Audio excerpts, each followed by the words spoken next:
பக்கம் ஒரு ஓரத்தில் கண் கலங்கி, ஐயோ எனக்கு ஒரு பிள்ளை இல்லையே அப்படின்னு ஏங்கின காலெல்லாம் போய் செத்தே போச்சு அந்த ஆசையெல்லாம்.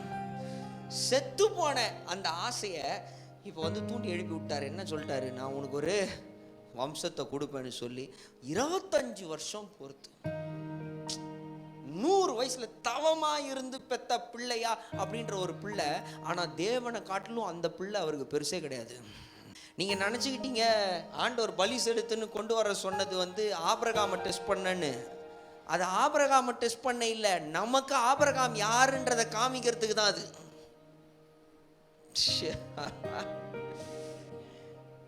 ஏன் இவனை தெரிந்து கொண்டேன்னு தெரியுமான்னு நமக்கு அதை காமிக்கிறதுக்கு தான் ஆபிரகாமாக அதை செய்ய சொன்னார்.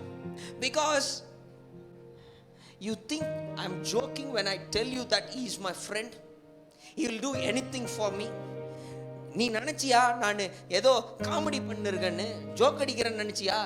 ஆபிரகாம் என்னுடைய நண்பன், அவன் எனக்காக எதையும் செய்வான் என்று நான் சொல்லும் பொழுது அப்படின்றார் ஆண்டவர்.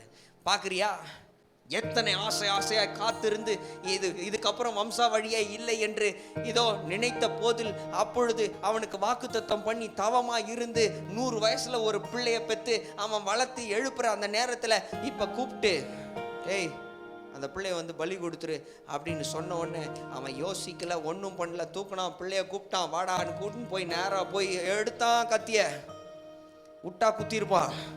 ஏன் தருமா? ஏன்னா தேவனாகிய கர்த்தர் அவரை காட்டிலும் அவன் வாழ்க்கையில் வேற யாரும் பெரியவர்களே இல்லை.